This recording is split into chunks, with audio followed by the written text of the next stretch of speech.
Bienvenidos a un nuevo programa de Espacio San José. Qué alegría es estar con ustedes una vez más compartiendo la vida, compartiendo la fe. Y vamos a tratar hoy más de la iglesia, que como madre también nos tiene que proteger. ¿Por qué no? La iglesia es madre, decíamos la vez pasada, y nos tiene que cuidar, y nos tenemos que cuidar mutuamente los unos a los otros. Sobre todo pienso en los roles pastorales, ¿no? Bueno, vamos a orar un poquito. Sabemos que los viernes las charlas son sobre aborto, ideología de género, nueva era. Digamos que las charlas son más sensibles los viernes porque tocan temas sensibles a la sociedad y a la iglesia. Si te gusta este canal, desde ya te invito a suscribirte, a apretar la campanita para que te avise cuando hay nuevos programas. También podés compartirlo siempre en tu estado de WhatsApp, en tus grupos, que cada vez seamos más difundiendo el Evangelio, ¿no?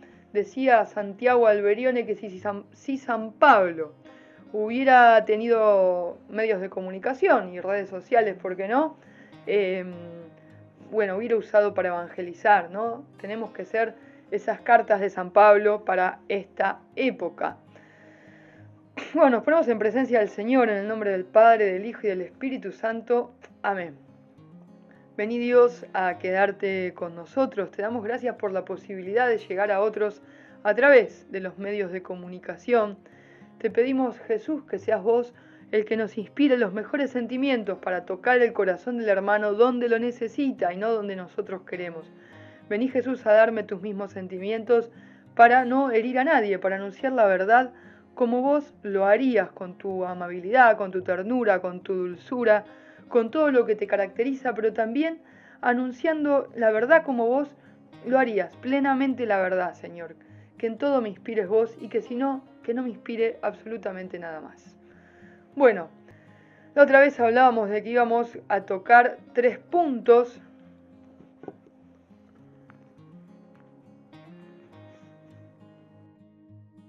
Entonces decíamos que la iglesia es una madre que es justa y ordena, ¿no? Este es el punto número 3. Si no escuchaste el programa anterior, lo podés frenar y escuchar el anterior, o simplemente podés hacerlo después, ¿no? Si hablamos de heridos que por no sanar terminan hiriendo a otros, podemos hablar del propio Lisandro. ¿Se acuerdan que el encuentro anterior hablábamos de que la iglesia es madre? Acercábamos el ejemplo de maternidad a la madre de Juan, un chico que iba a la parroquia, que iba a una escuela pública de los años 90 y que la mamá de Juan lo cuidaba a Juancito porque se daba cuenta de que había cosas en el barrio y en la escuela que no estaban buenas, ¿no? No lo dejaba jugar con sus amiguitos en la calle, con sus vecinitos en la calle, porque sus vecinitos andaban en cosas raras. Esto obviamente no se lo podía decir la mamá a Juan cuando... Esperen que quiero corroborar algo del celular que me está sonando, vibrando al mismo tiempo que grabo, pero sí se está grabando. Bueno, obviamente Juan se enteró de esto cuando fue más grande, porque no le podía la mamá contar lo que hacían los nenes, ni los papás de los nenes. Entonces la iglesia, que también es madre, a veces nos dice que no. A veces nos dice que no y no nos explica mucho más. Pero tenemos que confiar, porque cuando nos dice que no, es cuando más nos está cuidando, ¿sí? Como mamá y papá. Entonces tenemos que confiar en esa maternidad de la iglesia y en esa paternidad de Dios que a veces nos dice esto no, ¿sí? Hablábamos de que uno de los compañeritos de Juan, Lisandro, a Juan no lo dejaban ir a jugar a la casa de Lisandro. Todos estos testimonios son reales, lo vuelvo a aclarar, con otros nombres obviamente. A Juan no lo dejaban ir a jugar a la casa de Lisandro porque los papás, los abuelos y los tíos de Lisandro hacían orgías, ¿sí? Esto lo contamos la vez pasada. Pero también hablábamos de que a veces pobre Lisandro, ¿no? Pobre Lisandro. A veces, cuando la gente que está herida, cuando estamos heridos y no sanamos esas heridas, podemos lastimar a otros. Terminamos lastimando a otros porque es la manera en la que el tentador va hiriendo a la gente, es como su deporte, ¿no? Por eso tenemos que cuidar las heridas y tenemos que cuidarnos de no herirnos y no herir a otros. Lisandro, que estaba herido por su familia, que hacía orgías, llevó esa herida, ¿no? Llevó esa herida al colegio. Digamos, llevó un juego que era consecuencia, seguramente o probablemente, de lo que vivía en su hogar. El juego se llamaba Pochi Pony. Pochi Pony se llamaba el juego. ¿Qué hacía Lisandro? Agarraba desprevenido a otros varones y los apoyaba por detrás, ¿se entiende? Mientras decía el título del juego. O sea, Lisandro se acercaba a sus compañeritos, los acosaba por atrás y les decía Pochi Pony, ¿no? Un juego que era horrible, la verdad. Con el tiempo, otros nenes se sumaron a la iniciativa, siendo heridos que seguían hiriendo. Esto es terrible lo que estoy contando. Finalmente intervinieron los docentes y los padres para que esto se acabara. Costó que se acabara.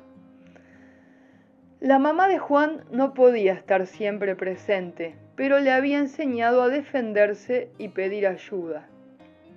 ¿No? A Juan también le hicieron esto. Lisandro, no, yo les digo, la verdad es que los nenes de ese grado tenían que estar todos en el recreo con la cola contra la pared. Era así lo que se vivía en ese lugar. La mamá de Juan le había enseñado a defenderse, como cuando denunció a Lisandro. Juan lo denunció a Lisandro. Y también denunció a Osvaldo.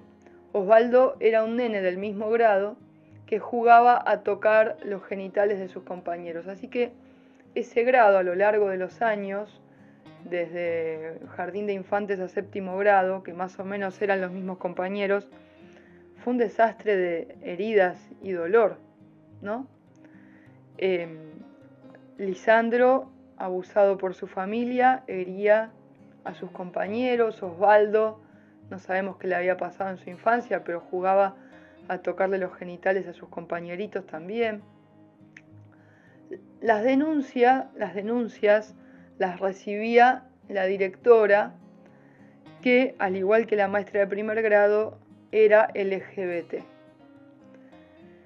Yo me pregunto si en estos años 2023, 2024, si el programa de educación sexual integral diría que el Pochi Pony es un juego y está bien.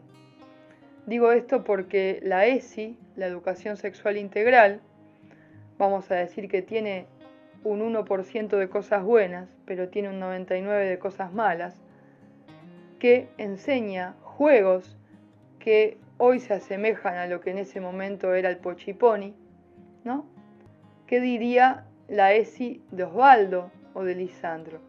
¿Diría que son chicos heridos, que están hiriendo a su vez a otros? ¿O dirían que están experimentando su sexualidad y hay que dejarlos, ¿no? ¿Diría que son malos las cosas estas o que son métodos para conocerse? La mamá de Juan estaba siempre presente en la vida de su hijo, al igual que lo estaba su papá, quiero decir esto también, ¿no? Pero bueno, a los efectos de la iglesia madre, vamos a hablar de la mamá de Juan.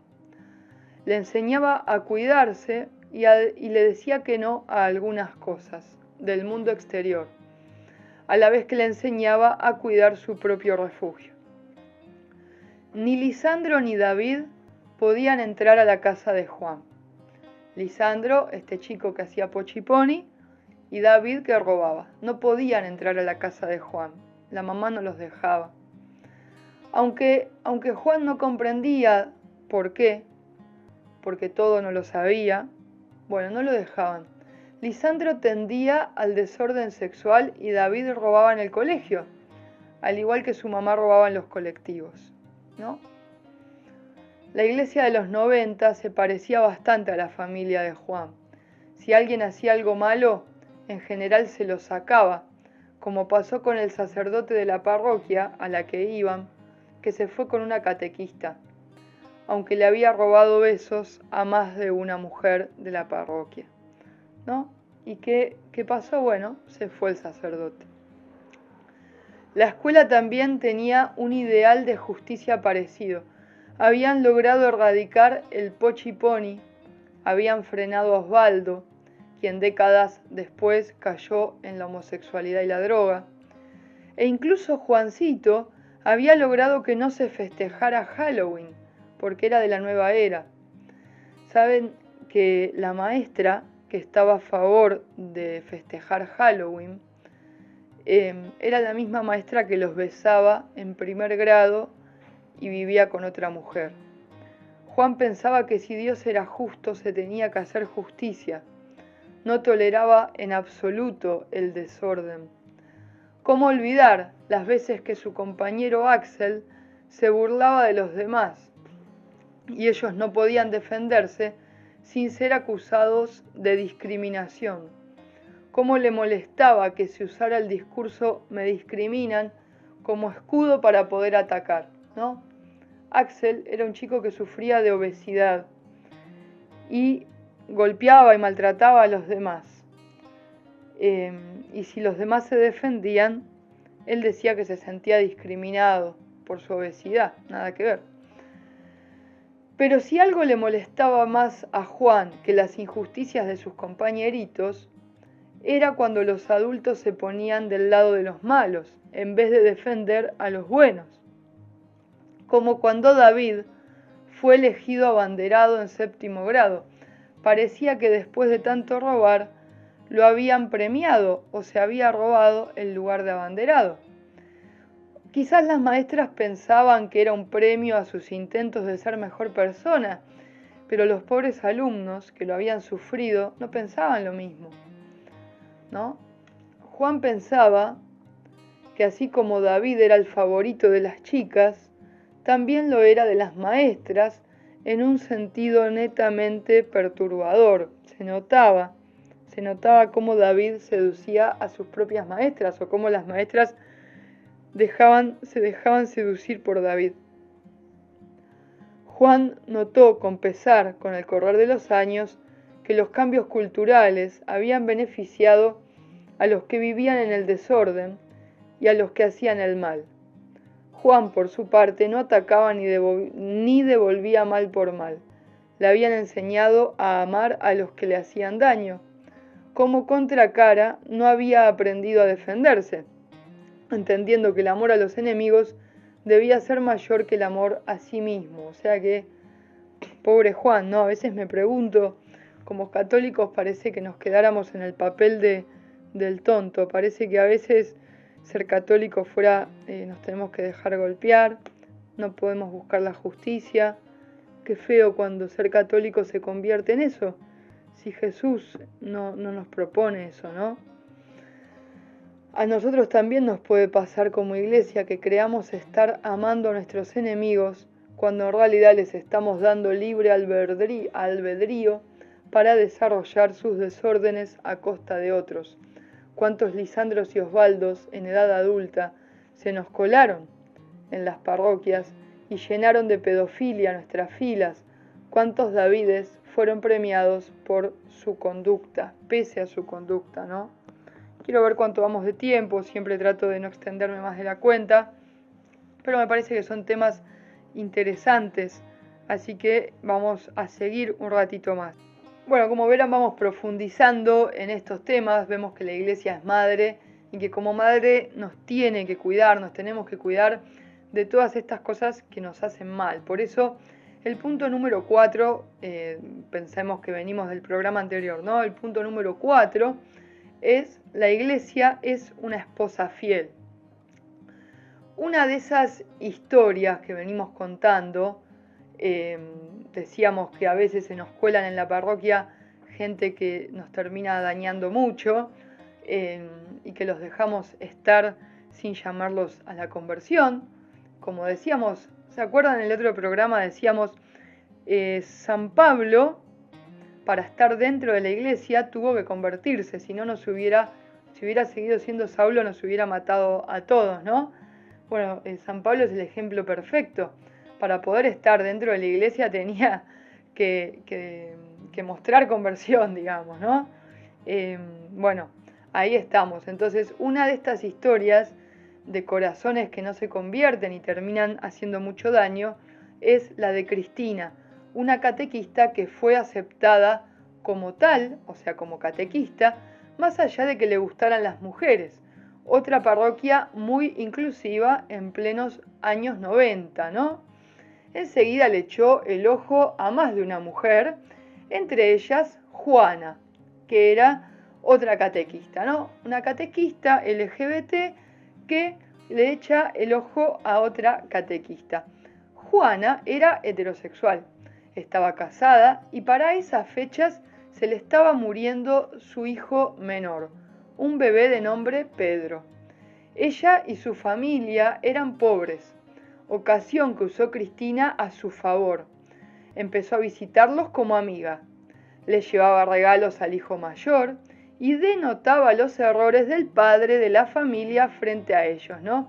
A Cristina le encantaba decirle a Juana lo mal marido que era su marido, ¿no? Quería generar ahí una pica, poner celoso al marido y ese tipo de cosas que hacen cuando intentan separar un matrimonio. Solía ofrecer su auto para los estudios que Juana y su bebé necesitaban hacerse, y en medio del dolor de la víctima intentaba seducirla. Cuando el menor de los hijos murió, la invasora, Cristina, pagó todo, la casa velatoria, la sepultura, todo lo que se podía lo pagaba Cristina.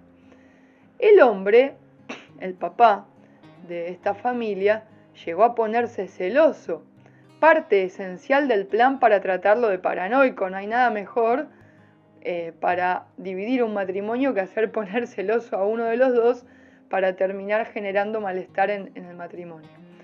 Pero por suerte el matrimonio y su hijo mayor eran muy creyentes. En algún momento Juana sospechó también y consultaron a otra catequista en común que les dijo que sí, que era así, que no estaban equivocados, no era paranoia del pobre marido. No, Cristina estaba intentando seducirla a Juana para quedarse con el premio, quería destruir la familia y aprovechó la muerte del hijo menor. Son muchos los que viven así. Lo que hacen rompe de por sí con el plan original de Dios, ¿no? Vivir como LGBT va en contra del plan de Dios y esa ruptura lo lleva a querer romper con lo de los demás. Cristina siguió dando catequesis en la parroquia sin que nadie hiciera justicia y la sacara. A ella no le importaba el bebé de Juana. Incluso le convenía que se le muriera el bebé, con la esperanza de separar a los padres e intentar quedarse con la madre en pleno dolor. Terrible lo que estoy contando, esto pasó de verdad, ¿eh? No estoy inventando nada. La iglesia debe ser fiel al esposo, Jesucristo, como Juana fue fiel con su marido, ignorando al enemigo frente a cualquier dolor.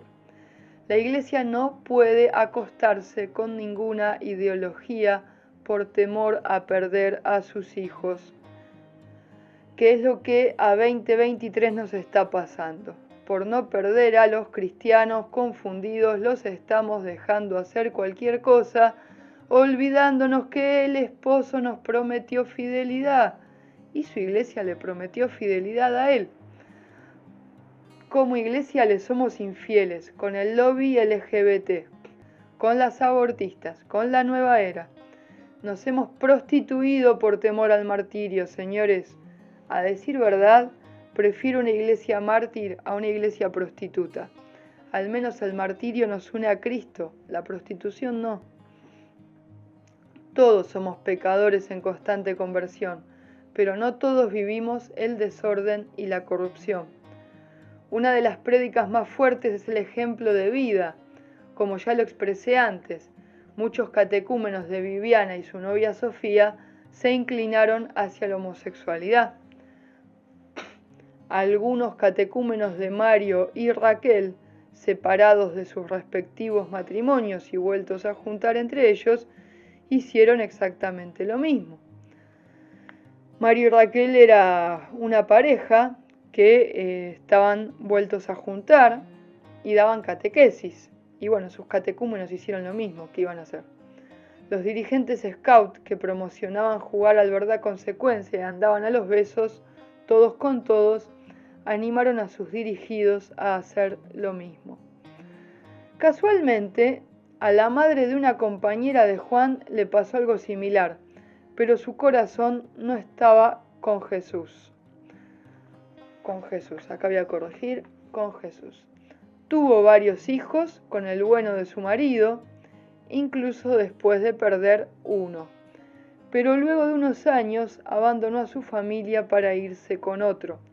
Eran los 90 y el pobre hombre se hizo cargo de los 4 o 5 hijos, ya no recuerdo cuántos eran, contra toda leyenda negra sobre el machismo, ¿no? Otro pobre tipo, se podría llamar algún programa, algún libro, ¿no? ¿Cuánta gente sufrió así en los 90? Abandonados. La iglesia debe ser fiel al esposo, aun si su amiga la cultura no lo es. Si la cultura se prostituye, la iglesia debe permanecer pura. Otro compañero de Juan había sido adoptado por una mujer soltera y muy creyente. A ella también debe parecerse la iglesia, acogiendo a los hijos que el mundo desprecia. Dios bendiga a esa mujer. En fin, la iglesia debe ser madre, debe proteger a sus hijos y guiarlos al esposo, sabiendo decir sí cuando es sí y decir que no cuando es no. A todo esto, Juana era la madre de Juan. Nos vemos en el próximo programa. Si te gustó, lo puedes dejar en los comentarios, darle like, compartirlo con tus amigos y bueno, que cada vez seamos más. Compartirlo en tu estado de WhatsApp también, con tus grupos. Vamos a cuidarnos entre todos. Que Dios los bendiga.